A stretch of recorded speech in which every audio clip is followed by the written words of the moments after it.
man is more professional than I. I am a 1% man. I am not above or below any man. I'm training my mind. I'm building my body. I'm connecting to my soul. I'm investing my money. Welcome to the 1% Man Podcast. Let's go.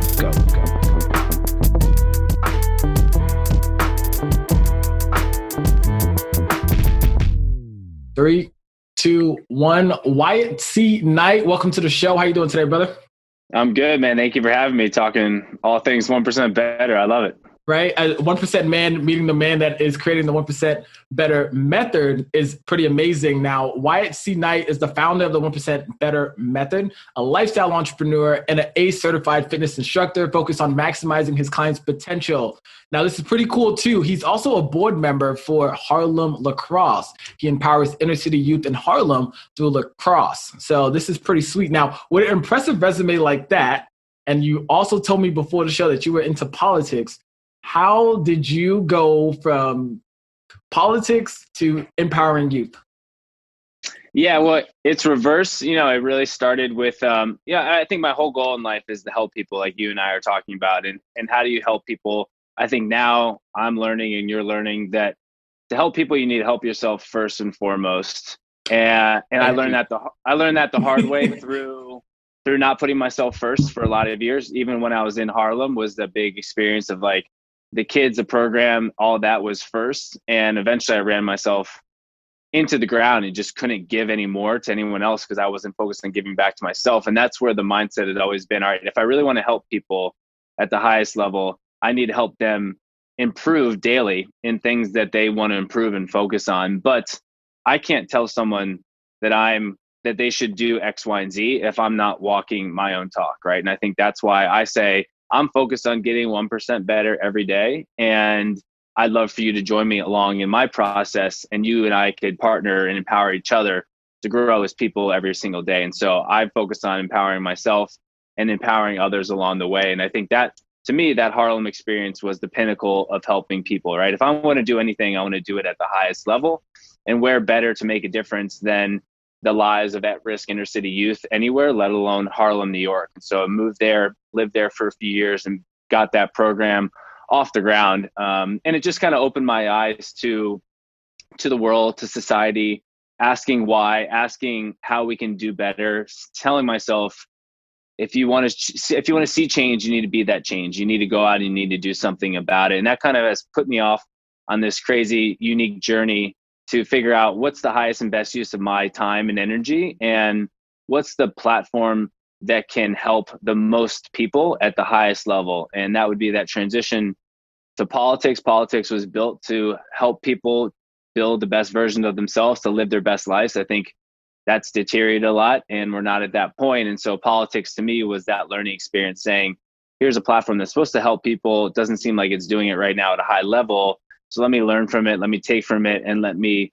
build out my own platform focused on it, empowering people with the tools, the mindset, the nutrition, the fitness to get up every day and say, I'm going to give this my best shot. I'm going to have my best day, which ultimately means you're going to have your best life. So it's just been trial and error. And I think when I was early on in my 20s, everyone said gain experiences and meet new people. And I think I've always been focused on those two concepts to grow and learn and figure out who I am and what I want to do with my life and how I want to do it. And I think it's been a great journey, and the birth of the 1% Better Club this year really focused on helping people in particular in this unique year we're in, let alone just getting up and giving them the best chance at having the best life. And I think is really what it's all about and when it's all said and done. Now, I totally love what you just said, but before we get even further in today's topic, I'm going to ask you 3 questions so we can get to know you better. Number 1, what's your favorite color and why? Ooh, my favorite color is my favorite color is orange. Orange. I think I fell in love with the University of Virginia and their men's lacrosse program when I was in 12 or 13 years old when I first started playing lacrosse. And Virginia's colors are orange and blue. And I remember just falling in love with Virginia, falling in love with their lacrosse team. And orange quickly became my favorite color. And I latched on to orange. I latched on to Virginia lacrosse and kind of put that on my bulletin board as a goal and as a dream I wanted to to achieve in my life. And ultimately 6-7 years later, I was able to get a scholarship to play lacrosse at the University of Virginia and wear their famous orange jersey. So orange has always been good to me. So I hold on tight to it. Okay. And that's definitely playing at the highest level too with Virginia. So I know lacrosse down here is super crazy. I went to school in Virginia as well. So lacrosse is known very well. And orange is a great color. I can dig it. I can definitely dig it. So if you had to choose another profession to be an expert in, what would it be and why?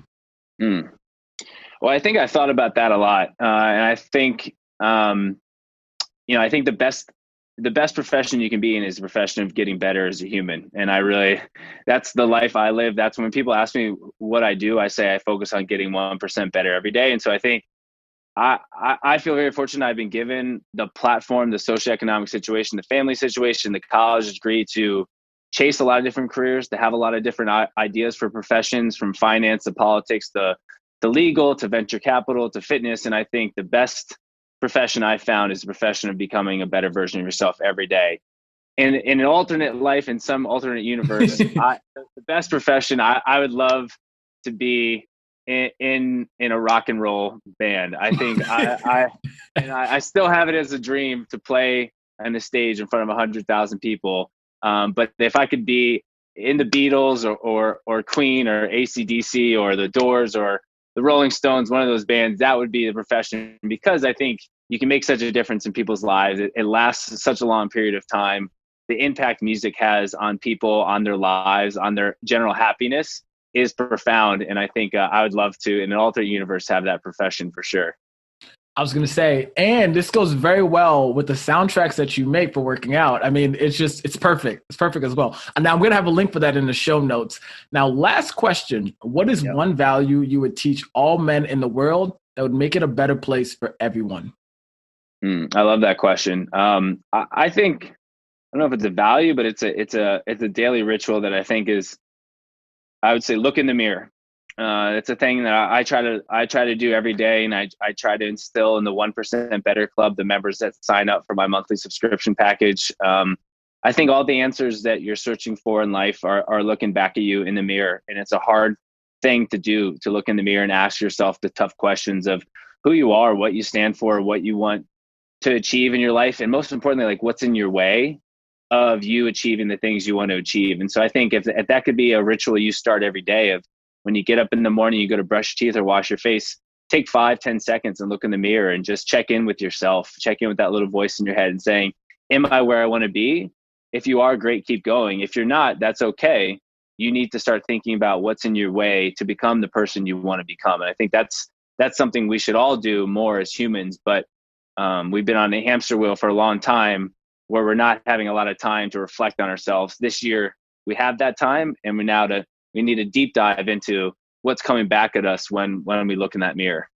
I love that answer. Now, I also want to ask, on top of this, is what do you think is the key thing that's holding most of us back? Or you would say 90% of us, right? Just making a generalization, right? And what you know and the people you've coached, what do you think is the number one thing holding us back from reaching our full potential and getting to that 1% better each day? Yeah, well, I love your questions. I'm so glad we connected, and it seems like just the beginning of a great journey ahead for us. But I think the biggest thing, and you and I were talking about this earlier, the biggest thing that holds people back is just getting started.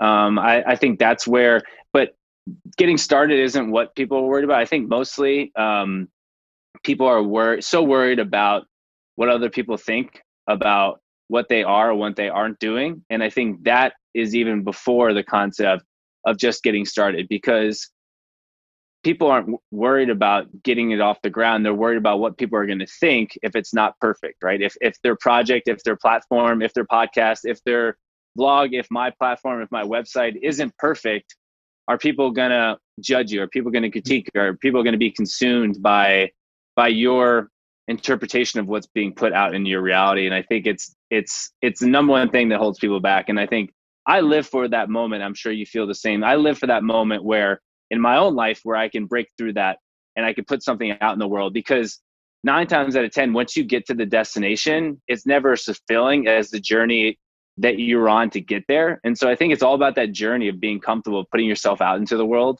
and knowing that once you put it out there, all it is just working hard, gathering feedback and enjoying the process, and you'll ultimately get to where you want to go. But I live for that moment where I can help someone spark it and say, stop overthinking all this and just go out and do it.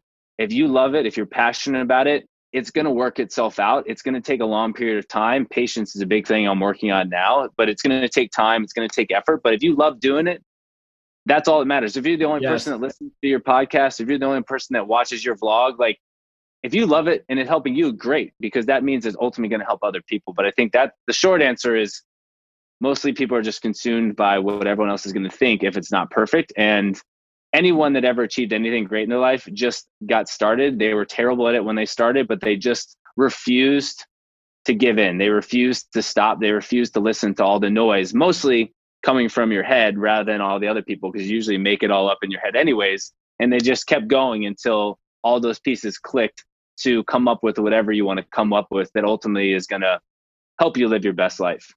Oh my God. I think like I told you even before the show, when you were talking, I was getting emotional because that's my big thing, right? It took me almost, I think 4 to 6 months. I have a podcast episode about this, about me launching the podcast, because I was so worried. I was like, I need this right. I need this system. I need this tool. I need this. I need that. And you keep, and the thing is, you keep putting it off and you're like, I'll do it next week. I'll do it next week. I'll do it next week. And you never get started. And oh my God. I think when you just say it to me, it just brings up so much emotions, because like even promoting my podcast, right? It's such a drain. It's not a drain, but it's just like, it's not right. The sound quality isn't the best, right? I want to reach out to somebody even bigger than me and I want to have them on the podcast, but I'm not ready for that yet. You know what I'm saying? It's like you always make excuses, and you're making their excuses, and you're assuming that if I put it out, my boy Mr. Knight isn't gonna like it, right? My mom is gonna think something crazy about myself. My dad's gonna think something crazy about myself. So, man, I appreciate that so much. And I have to ask, I want to take a step back here, and I want to go to ground zero. Someone comes to you, totally lost, totally depressed, totally down. Life has beat them out. They are at ground zero. They might even be under the ground, like 6 feet under. I'm talking about, right? We need to get them back up, and I want to start building them up. Right? What is the first step? Excuse me, you want to start building them up when they come to you. What is the first step someone listening to this needs to do to become 1% better if they're starting from ground zero or even below the ground? Yeah. I would say the number one thing to start with is figuring out your why. I think having that why and that being your ground zero, that being your rock, that being the root of your foundation to maximize your potential. The why are the roots that I'm consistently trying to grow with the 1% Better Club. The foundation is the mindset, is the fitness, it's the nutrition. That's where the roots are really going to hold strong. And then the tree is going to grow. The tree is your goals, is your dream. And everyone's going to have their own tree, their own branches that are going to spin off of their own goal. But that why is the root, is the foundation of your house, of your building, of your life. And so for me, my why, when we were talking about earlier today, is that Harlem lacrosse experience, which is I was born, in such an awkwardly supportive socioeconomic situation compared to a majority of people in the world, let alone the majority of, not 100% of the students I was working with in Harlem, right? A white male in a very supportive socioeconomic situation, 2 parents, a family. Going to school was the norm. Going to college was the expectation. Like getting the job in finance or business was the process. So like for me, it's knowing that I've been given so many opportunities to live my best life and knowing how many people don't have those opportunities.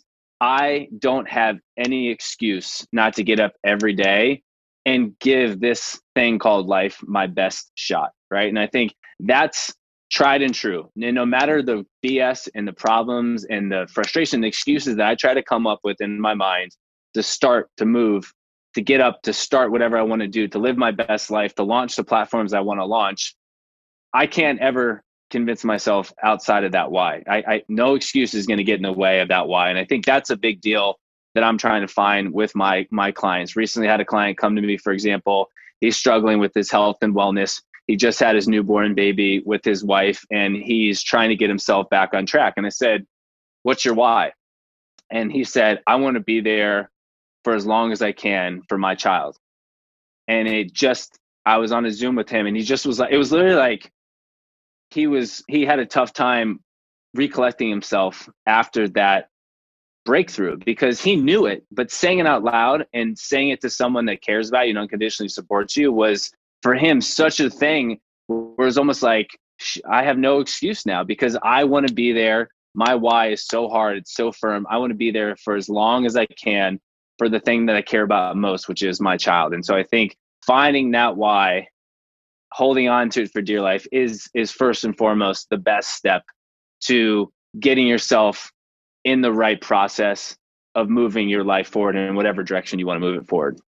I love that. Get those roots planted with the why. So someone now, they have identified their why. They have got their roots planted, right? What is now on top of that? What's the next thing? What's the first foundational piece? Because you were talking about fitness, we're talking about nutrition, we're talking about mindset. Out of those three, where should we first start, and what should we do so that way we can even go propel further ahead? Yeah, well, I think before you start thinking about a mindset, fitness, and nutrition, I think you need to think about your life in two spheres almost. Like, one is time. So time is this finite period that we have as a human being on planet Earth. It's the one thing that's completely out of our control, and it dictates, and it should dictate everything we do in life, right? So we have this finite period of time, and then energy. Energy is the only thing you actually do control. And it's thinking about, what am I putting my time and my energy into as a human being right now? And are those things that I'm putting my time and energy into, are they benefiting me, others, and the greater concept of humanity as a whole? And I think that's a big thing people need to think through early on, is the fitness, the mindset, nutrition. You should focus much more of your time and your energy onto those things. But the first one is having this breakthrough of saying, here's your 24-hour day.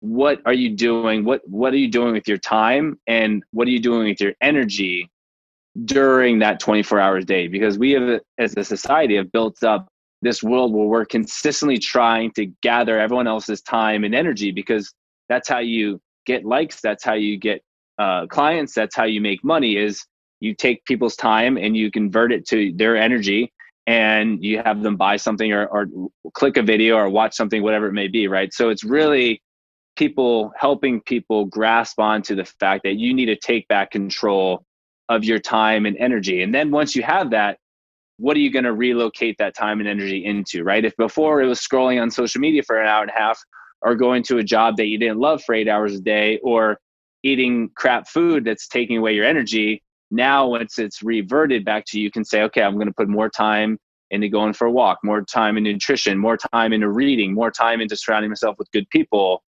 And I think that is the next step, even before you lay that foundation, is now you have your why. Now you're able to look at your life and say, where's my time and energy going into? And then it's focusing that time and energy into the things you want to accomplish. But I would say, in order to accomplish things you want to accomplish, you have to lay that foundation, which is the next step of, do you have the proper mindset to get through whatever you got to get through every single day to be the person you want to be?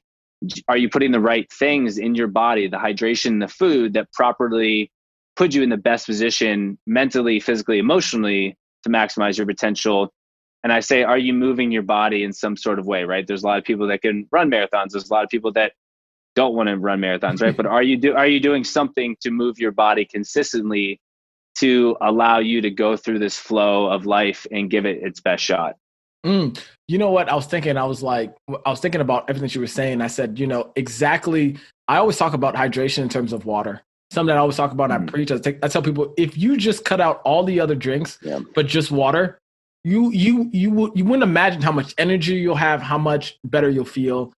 We have a 1% Man journal, and we talk about, hey, just movement for 30 minutes a day, just moving, like just walking 30 minutes is just going to make you feel better. And then again, I just love, I think the one thing I also want to ask is, how did you come up with the concept of the 1% better method versus getting 5% better, or, changing your life? Or everyone has their own slogan, but you specifically chose 1% better because maybe there was something that happened in your life or some chain reaction. But why 1%? You know what I mean? Why the 1? Why not the 2? Why not the 3? Why 1? Well, I think that goes back to like my own issue that I always deal with is, like we said earlier, is I'm always trying to get the Z in the alphabet. And I used to try to skip as many steps as I could to get to Z. I wanted to raise all that money at one point. I wanted the project to be perfect. I wanted me to be the best version of myself. I wanted to get all these things that I wanted to get to. And I had a tough ego and reality check to say, you're not going to get there if you don't. And I always am consumed by the future. And I have been working on not being in a consistent state of stress, because if you're consumed by the future, you're always stressed about things that you can't actually control. And so I think the best way to put it would be like, I think humans, we make 35,000 decisions a day, right? I think like that's the average a human makes. And so for me, it's like, okay, how do you actually fix anything you want to fix to be anyone you want to be? It's this exact moment that you have making one better decision about your life today than you made the day before. And so I think the more I thought about life and what it is, it's a series of decisions about the people and experiences that you want to have in your life that ultimately give you the best chance to look back and say, I lived my best life. And so it's all about that one decision that you need to make, that one little improvement that's going to pile on. Because if you try to make 5, 10, 15, 20 improvements every single day, and I tried to do that before, my to-do list used to be 500 things every single day. And now it's like, what's one thing I can do today to make it more achievable, more manageable, more attainable, more realistic?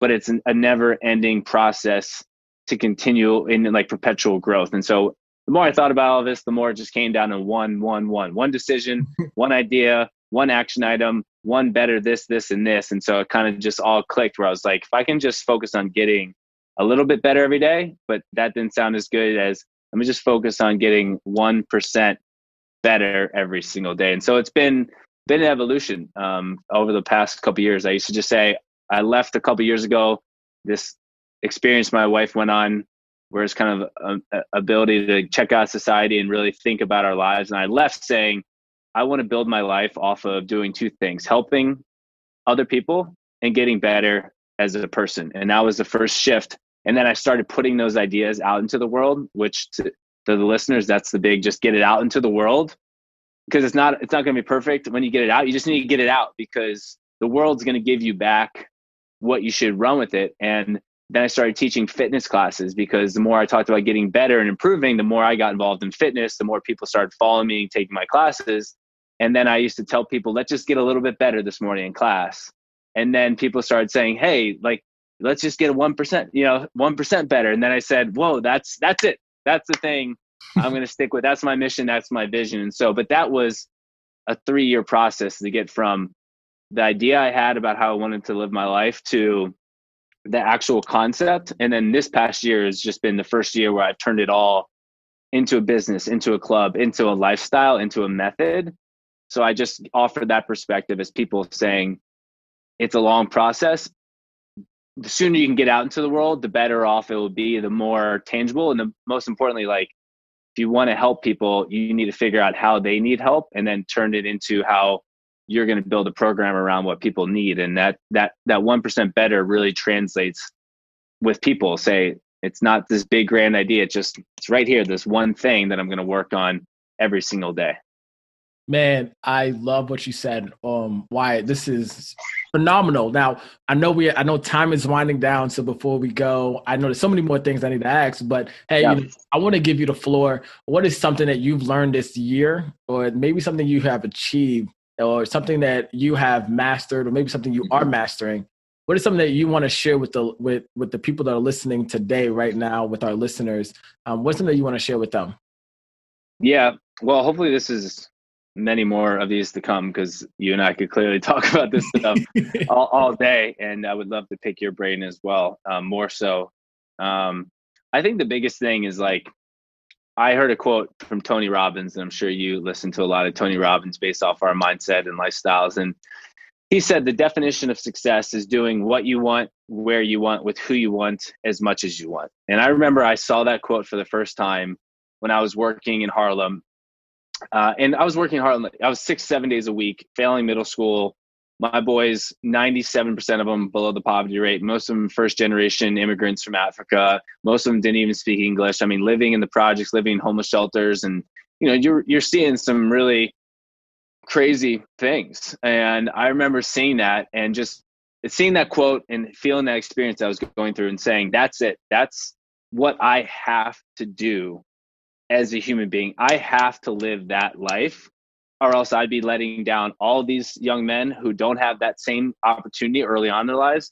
And most importantly, I'd be letting down myself if I didn't do whatever it took to achieve that ultimate lifestyle. And you and I were talking about earlier how I've jumped around a lot in different careers in different places. Like, what I want to articulate to people is you can get there, and maybe your path is going to be entirely different than mine, but it's going to take drastic changes, drastic measures to get you to where you are now, to get you to where you want to go. And when I look around, this year has been so trying in so many ways for so many people, but that was 2012, 2013. I saw that quote. So 8 years later, it took me 6 cities I've lived in. I've spent hundreds of thousands of dollars of money that I had saved up to live in all those cities, to start all these projects.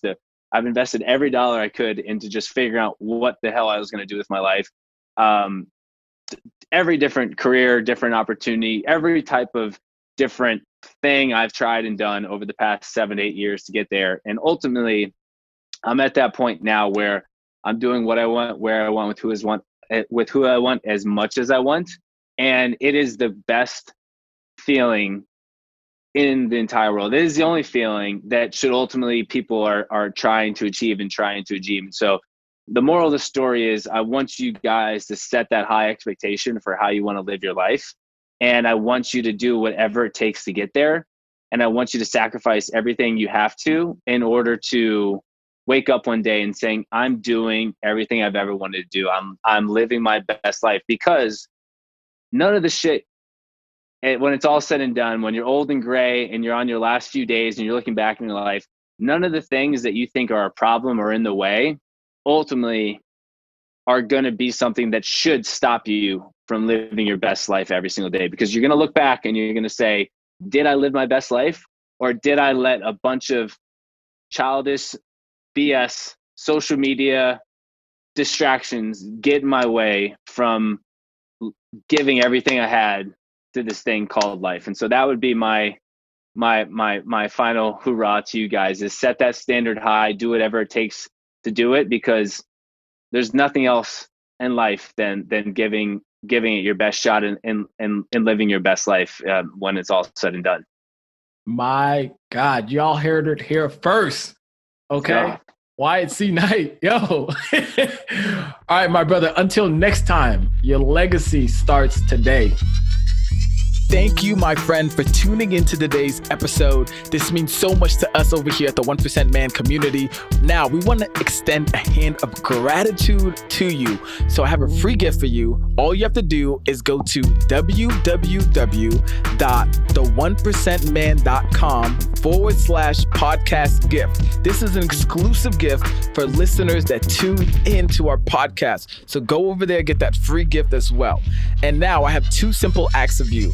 1, hit that subscribe button and leave us a comment and a 5-star review, because that helps us to see what you love about the podcast, and that helps us to bolster up in the rankings so more people can find us and listen to this pertinent information that we have for men of today's age. Last but not least, I want you to go back and listen to this podcast. Find just one thing that you can implement in your life today so you can move forward. Remember, progress over perfection. And till next time, my friend, your legacy starts today.